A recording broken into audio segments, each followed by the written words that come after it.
Hey, what's up guys? Today we're going to be checking out a WhisperFlow alternative called VoiceDash. If you haven't heard of WhisperFlow yet, it's essentially a voice to text app, but what's awesome about it is it has AI features, so it removes a lot of the mistakes you made and really polishes up your speech. So the way it works is pretty simple. You just hold your hotkey down depending on if you're on Mac or Windows. In my case, I'm on Mac, so I'm going to hold Control down and say something. So here's a quick basic message on how this works. So you can see right there, it just took my voice and inserted the text there. Now let's try to do something that would trigger the AI so we could say some mistakes in our messaging. So let's do some ums and uhs. So I was going to the store and I kind of forgot what I wanted to get. So as you can see right there, all the ums and uhs, it did not include on the second line over here. So it did, as you can see, the AI kicked in and did a good job at filling those words out. So I did want to show the app quickly as well, what it actually looks like when you install it on your Mac or Windows. This is on Mac, and you can see the home screen here just shows some stats and overview. So total words I've spoken since I've used this app is 20,000. I've been using this for a couple months now and I've been loving it. It's a really good tool, good alternative to WhisperFlow. Here you can see your writing speed. So the way I speak is at about 82 words per minute. Time saved, about 20 hours. Yeah, it's crazy to see these metrics actually in the app to see how much time you're saving. And then you can include your dollar value worth. It does the multiplication and updates it there. And the way to update the value is right here. So let's say your time is worth $25 an hour. You can see with the 20 hours, it goes to 500. So you can insert how much you make, and then it kind of really justifies buying the tool. So this is a pretty fun calculator to play with to see how much time you're actually saving from using this tool. And then you can also see down here the transcriptions. This just shows what you've transcribed in the past. And these are some of the transcriptions I've did in this video already that you can see are recorded here, and you can go ahead and copy them, or you can go ahead and edit them if you need to for whatever reason. Okay, next feature I want to cover is notes, and this one is pretty interesting. It's just basically a note taker. So you can just leave notes and search them here. So I'll say something here. So I'm going to hit my shortcut key and take a note. This is a random note for testing purposes.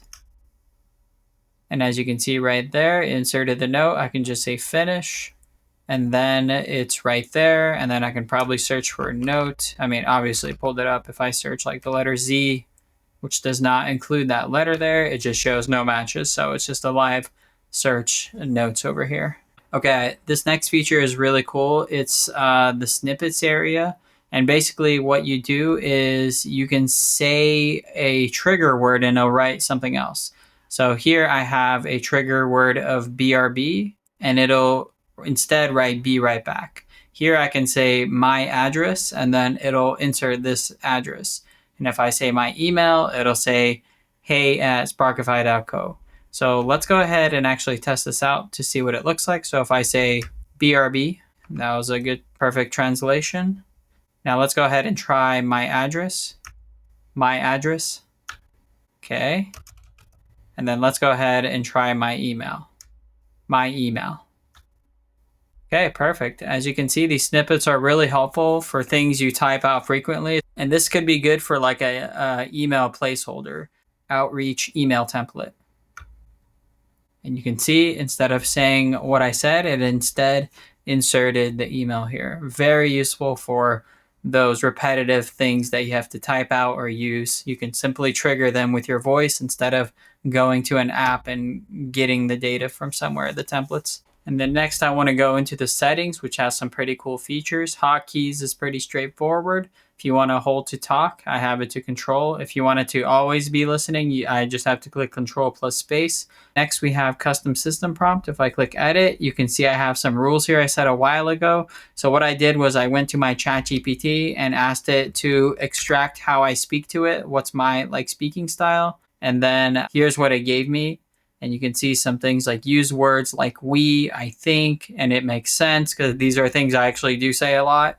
And you can see all of the different like writing styles and speaking styles I have. ChatGPT already has a good history on me, so it's kind of nice that I can just export it and save it. And it should be doing that now more frequently. And then here you can select different languages. So as you just saw, when you click Manage Languages, that's the second tab here. If you speak multiple language, you can have them here as well.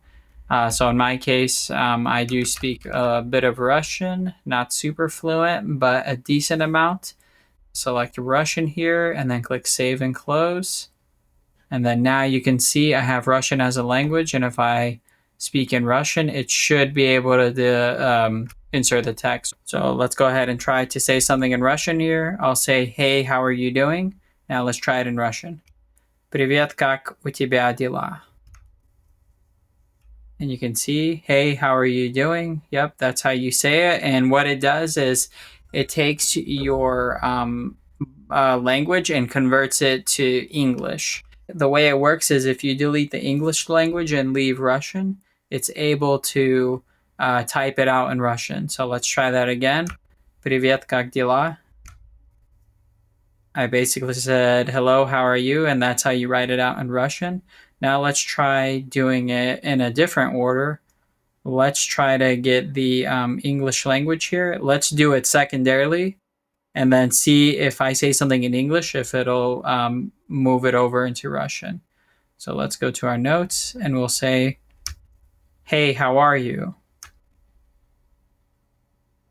Yeah, and it said the same thing. So it basically, the way it works is whatever language you have set first up at the top here is the characters it'll type out. And then in English, anything under the first one is gonna just basically convert it to Russian. Next section is billing, and here it just shows a quick overview on how much of your cycle you're through with for the month. So in my case, I have 200,000 words here, and then just some of the included features. And team, you can invite someone else via email here, and then you can share your plan with other people, which is helpful. It's cheaper if you bring more people on board. And this is available on pretty much any desktop or phone device. You got Apple desktop, Windows desktop, and then Google Play Store, as well as Apple App Store. And as far as pricing goes, you get 1,000 words a month on the free plan. So you can definitely try this out, see if you like it. And if you really like it and use it a lot, you can go ahead and upgrade to the plan. It's $15 a month and then $12 a month on the yearly plan as of making this video, subject to change. Really great tool. If you're interested, I'll leave a link down in the description below. And if you like this video, please hit that like button. Thank you for watching. I'll see you in the next one. Bye.